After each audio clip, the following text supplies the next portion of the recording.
What is going on, everybody? My name is Japes. Welcome to a little demi guide, a mini guide, a quick guide, or rundown of the 3-4-2-1 formation. A lot of you guys asked for this. I promised a few of you that I would do this video, or all of you that I would do this video in Path to Power yesterday. So here we are. This was my weekend league squad. I will try to make this quick, but as many of you know, I can be quite long-winded. We'll quickly look at the custom tactics. Pretty basic for speed and build-up. The default tactics are very similar to this. Passing 42, crossing 60, shooting 42. So you definitely will be sending in some crosses with this formation, but really it's just to get players to run out wide. And then that opens up space in the middle. That's kind of the way I looked at it.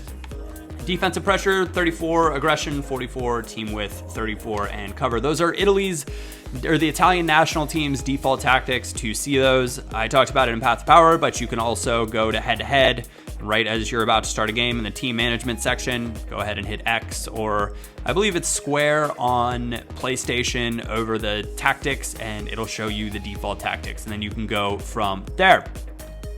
So this is the squad that I used. My favorite player in this team, without a doubt, was Franco Baresi. Japes, he's only 5 feet 9 inches tall. I don't care. He's an outside CB. He's not going to be defending too many aerial balls. But he is nippy. He intercepts a ton of passes. He covers extremely well.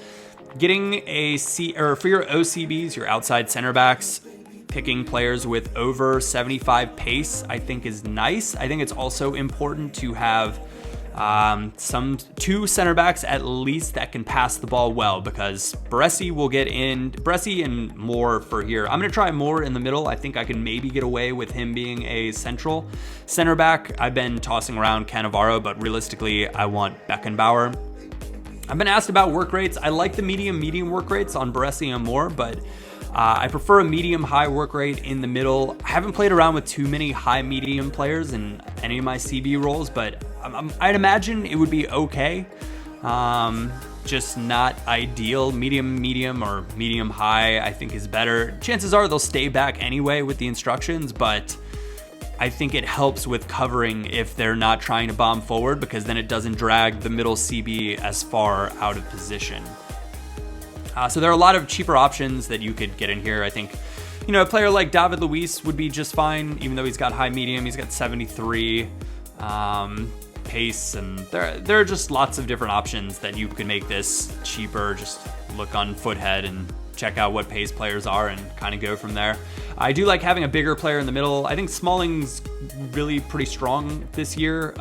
Passing is not great, but 77 pace and then 84 defending and 84 physical on a 6'4" CB with medium high work rates. Don't mind if I do. It's pretty good. I will replace him with the legend eventually. One of the things that I like to talk about too is, where are you going to spend the money for your team, right? Like, what positions are most important? Outside CBs, man, that's a really important position. I also think one of your CMs you potentially might want to spend on, and then striker is important, but not as much. This is a formation that can get exposed on the break defensively, so having good, high-quality defenders is important. It just is.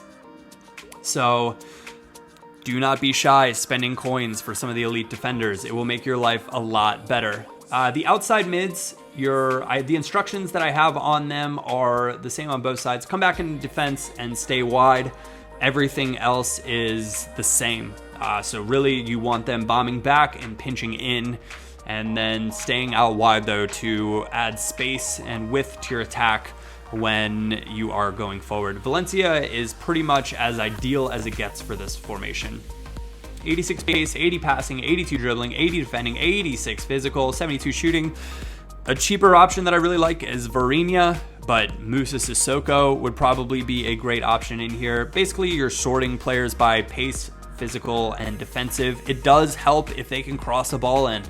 If I can't find a player that I like with good pace and good physical, I'm going to be looking at good pace and a good crossing stat, and hopefully a guy that stands a little bit taller, because you want these guys to be box-to-box players, right? They're going to get up, they're going to get back, they're going to have to make tackles, they're going to have to chase down your opposition's wingers, and in order to do that, they're going to have to do a lot of different things well. So they've got to be pretty unique players, but definitely have some pace to burn. Having a player with nice stamina is also really helpful. In the middle, I am debating on selling my first owner, Paul Pogba, that I packed from a previous weekend league, because I just don't know if he's worth the coins. Like, I just picked up this Payet from the Squad Builder Challenge, and I think Payet and Conte would make a really great midfield pairing. Like, Conte is what I call the bull in the china shop type player, right? So a bull in a china shop is basically going to break and destroy everything while running around and bouncing around, and that's what you want for one of your CMs. You want a player like Renato Sanchez with over 80 pace and over 80 physical, right? Dembele is okay for that role because he almost gets to 80 pace and he definitely has over 80 physical, but his work rates aren't my favorite. I'd rather have a high work rate, I think, than medium, because you do want them to bomb backwards on defense. That bull in the china shop type player is the player for the instruction that I'm going to put stay back while attacking. So one of these guys I put on stay back while attacking. Both I put on stay on the edge of the box for crosses, and the third one I put on conservative interceptions, because that's really means they're going to just back up and protect your back line rather than diving in and allowing players to run at your back line, which makes defending a heck of a lot easier. So Pogba, and we'll look at his instructions real quick, and you can see balanced attack, because he's the one that I deemed or thought was better going forward. So he's the one that I wanted to get up closer to my three main attackers. Payet, Conte, that's the kind of main duo that I'm looking at right now, but I am going to go out and pick up informed Conte. It's just a matter of whether or not I sell on Pogba. Right now, it's looking like maybe. Morales fit in because he's Belgian. I think Giorgio Wijnaldum and Marcos Alonso from Chelsea are pretty decent options, but you're looking at pace and physicality. Morales is okay, but by no means a standout for this squad. So for your attackers, I leave all of the instructions on default. I don't change anything. Theo Walcott, really nice player. Little fun fact, he has the third highest default finishing stat of any right-sided player available at the moment. He has 88 finishing in-game on his inform card, and with Sniper, he has 99, which is why he scored quite a few goals for me in FUT Champions. You're not going to see really the goal-to-game ratio on FUT Champions. At least that's my opinion. Maybe some people can go out and do it and have some success, but I tend to kind of work it around, and I don't think it works that way. Some of the prices for the players that I paid, I bought them at peak times, and then I'm going to lose coins because I decided to hold them so I'd have time to make a video for you guys on this. I know. I don't look for anything in particular for work rates. I think high-medium is probably the best, but medium-low, medium-medium, high-low, anything like that I think would be fine. Medium-high maybe would be okay, but I think you'd get some interesting interchanges with your one more attack-oriented CM and your winger, and it's just not something that I want to risk, but Walcott, fantastic finisher. I do have Mane, who I think is an excellent, or a pretty strong finisher as well, and with the Sniper, his finishing goes way up.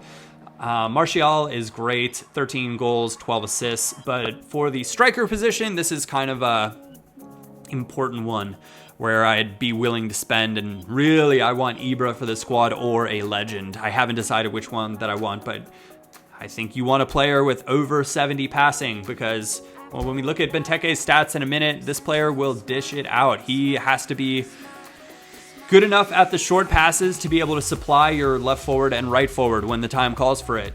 He also is going to ping balls to the overlapping left mids and right mids while you're attacking.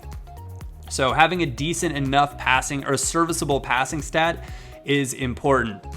With that said, I think it's almost more important to have a big guy that can hold up play and allow your midfield and attackers to kind of press high and swarm the defense and overwhelm it. So Benteke's stats in the games, 13 goals, 14 assists. So more assists than goals, and that's why I say he's got to be able to dish it out. With the sniper chem, his 85 shooting means that he's got 99 finishing or 98 finishing, something like that. He is awesome and well worth the 60,000 coins. A lot of his goals were from crosses and headers and stuff like that as well. Now, I'm not just throwing random crosses into the box and hoping for the best. You've got to really pick your time, but if you pick your time well, your players undoubtedly will score those crosses. So love Benteke. Think he's really, really worth the coins at the moment. Hoping for he gets another inform, in which case he'll be even more worth the coins. Definitely a player to pick out. I think Slimani is a good, you can see him down here. He doesn't have as great a passing, but his physical is way up there. I think he's a pretty good budget option for this. But yeah, that's pretty much how I went about playing this, and this video got way longer than I thought it would, but I'd be happy to answer any questions that you guys might have in the comment section down below.